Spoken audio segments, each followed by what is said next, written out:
ሉቃስ 11 እርሱም በአንድ ስፍራ ይጸልይ ነበር። በጨረሰም ጊዜ ከደቀ መዛሙርቱ አንዱ ጌታ ሆይ፣ ዮሐንስ ደቀ መዛሙርቱን እንዳስተማረ እንጸልይ ዘንድ አስተምረን አለው። አላቸውም፣ ስትጸልዩ እንዲህ በሉ፣ በሰማያት የምትኖር አባታችን ሆይ፣ ስምህ ይቀደስ፣ መንግሥትህ ትምጣ፣ ፈቃድህ በሰማይ እንደሆነች እንዲሁ በምድር ትሁን። የዕለት እንጀራችንን ዕለት ዕለት ስጠን፣ ኃጢአታችንንም ይቅር በለን እኛ ደግሞ የበደሉንን ሁሉ ይቅር ብለናልና፣ ከክፉ አድነን እንጂ ወደ ፈተና አታግባን።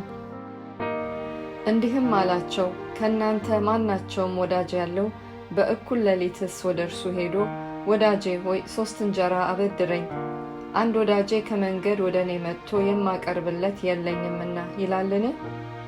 ያም ከውስጥ መልሶ አታድክመኝ፣ አሁን ደጁ ተቆልፏል፣ ልጆቼም ከኔ ጋር በአልጋ ላይ አሉ፣ ተነስቼ ልሰጥህ አልችልም ይላልን?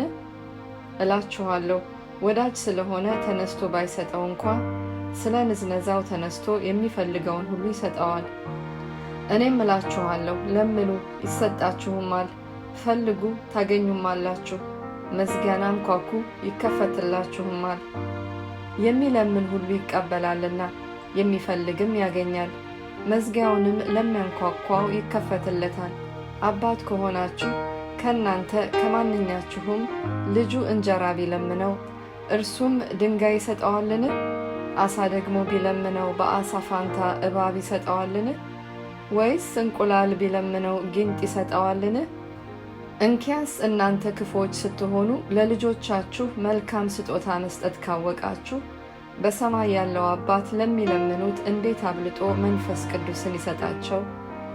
ዲዳውንም ጋኔን ያወጣ ነበር። ጋኔኑም ከወጣ በኋላ ዲዳው ተናገረ፣ ሕዝቡም ተደነቁ። ነገር ግን ከእነርሱ አንዳንዱ በብዔልዜቡል በአጋንንት አለቃ አጋንንትን ያወጣል አሉ። ሌሎችም ሲፈትኑት ከሰማይ ምልክት ከእርሱ ይፈልጉ ነበር። እርሱ ግን አሳባቸውን አውቆ እንዲህ አላቸው፣ እርስ በርሷ የምትለያይ መንግሥት ሁሉ ትጠፋለች፣ ቤትም በቤት ላይ ይወድቃል።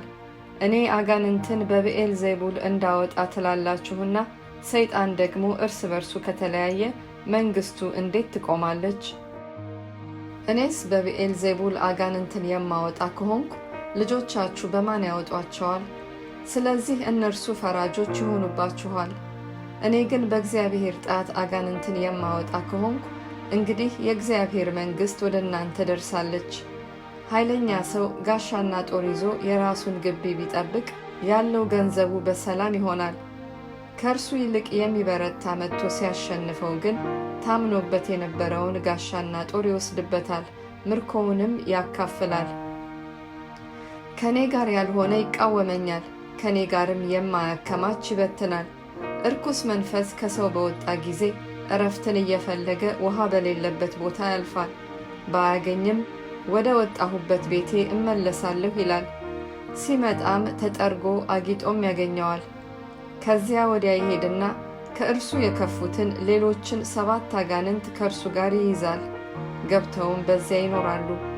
ለዚያም ሰው ከፊተኛው ይልቅ የኋለኛው ይብስበታል። ይህንም ሲናገር ከሕዝቡ አንዲት ሴት ድምጿን ከፍ አድርጋ የተሸከመችህ ማኅፀንና የጠባሃቸው ጡቶች ብፁዓን ናቸው አለችው።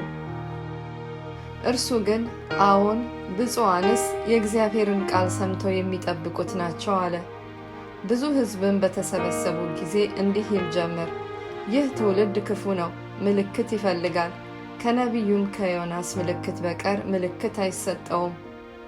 ዮናስ ለነነዌ ሰዎች ምልክት እንደሆናቸው እንዲሁ ደግሞ የሰው ልጅ ለዚህ ትውልድ ምልክት ይሆናል። ንግሥተ አዜብ በፍርድ ከዚህ ትውልድ ሰዎች ጋር ተነስታ ትፈርድባቸዋለች፣ የሰለሞንን ጥበብ ለመስማት ከምድር ዳር መጥታለችና፣ እነሆም ከሰለሞን የሚበልጥ ከዚህ አለ። የነነዌ ሰዎች በፍርድ ከዚህ ትውልድ ጋር ተነስተው ይፈርዱበታል፣ በዮናስ ስብከት ንስሐ ገብተዋልና፣ እነሆም ከዮናስ የሚበልጥ ከዚህ አለ። መብራትንም አብርቶ በስውር ወይም በዕንቅብ በታች የሚያኖረው የለም። የሚገቡ ሰዎች ብርሃኑን እንዲያዩ በመቅረዝ ላይ ያኖረዋል እንጂ። የሰውነትህ መብራት ዓይንህ ናት። ዓይንህ ጤናማ በሆነች ጊዜ ሰውነትህ ሁሉ ደግሞ ብሩህ ይሆናል። ዓይንህ ታማሚ በሆነች ጊዜ ግን ሰውነትህ ደግሞ የጨለመ ይሆናል።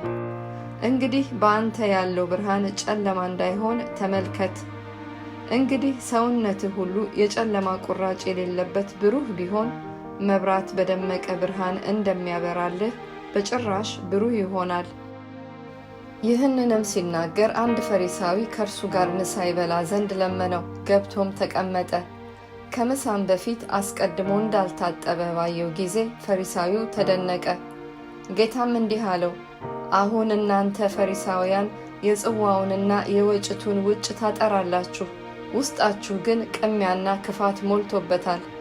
እናንተ ደንቆሮዎች፣ የውጭውን የፈጠረ የውስጡን ደግሞ አልፈጠረምን? ነገር ግን በውስጥ ያለውን ምጽዋት አድርጋችሁ ስጡ፣ እነሆም ሁሉ ንጹሕ ይሆንላችኋል። ነገር ግን እናንተ ፈሪሳውያን ከአዝሙድና ከጤና አዳም ከአትክልትም ሁሉ አስራት ስለምታወጡ ፍርድንና እግዚአብሔርን መውደድ ስለምትተላለፉ ወዮላችሁ። ነገር ግን ሌላውን ሳትተዉ ይህን ልታደርጉት ይገባችሁ ነበር። እናንተ ፈሪሳውያን በምኵራብ የከበሬታ ወንበር በገበያም ሰላምታ ስለምትወዱ ወዮላችሁ። እናንተ ግብዞች ጻፎችና ፈሪሳውያን ሰዎች ሳያውቁ በላዩ የሚሄዱበት የተሰወረ መቃብር ስለምትመስሉ ወዮላችሁ። ከሕግ አዋቂዎችም አንዱ መልሶ መምህር ሆይ ይህን ማለትህ እኛን ደግሞ መስደብህ ነው አለው። እርሱም እንዲህ አለ፣ እናንተ ደግሞ ሕግ አዋቂዎች አስቸጋሪ ሸክም ለሰዎች ስለምታሸክሙ ራሳችሁም በአንዲት ጣታችሁ ስንኳ ሸክሙን ስለማትነኩት ወዮላችሁ። አባቶቻችሁ የገደሏቸውን የነቢያትን መቃብር ስለምትሰሩ ወዮላችሁ። እንግዲህ ለአባቶቻችሁ ሥራ ትመሰክራላችሁ፣ ትስማማላችሁም፣ እነርሱ ገድለዋቸዋልና እናንተም መቃብራቸውን ትሰራላችሁ። ስለዚህ ደግሞ የእግዚአብሔር ጥበብ እንዲህ አለች፣ ወደ እነርሱ ነቢያትንና ሐዋርያትን እልካለሁ፣ ከእነርሱም ይገድላሉ ያሳድዱማል። ዓለም ከተፈጠረ ጀምሮ የፈሰሰው የነቢያት ሁሉ ደም ከአቤል ደም ጀምሮ በመሠዊያውና በቤተ መቅደስ መካከል እስከ ጠፋው እስከ ዘካርያስ ደም ድረስ ከዚህ ትውልድ እንዲፈለግ አዎን እላችኋለሁ፣ ከዚህ ትውልድ ይፈለጋል። እናንተ ሕግ አዋቂዎች የእውቀትን መክፈቻ ስለወሰዳችሁ ወዮላችሁ። ራሳችሁ አልገባችሁም፣ የሚገቡትንም ከለከላችሁ። ይህንም ሲናገራቸው ጻፎችና ፈሪሳውያን በአፉ የተናገረውን ሊነጥቁ ሲያደቡ እጅግ ይቃወሙና ስለ ብዙ ነገር እንዲናገር ያነሳሱ ጀመር።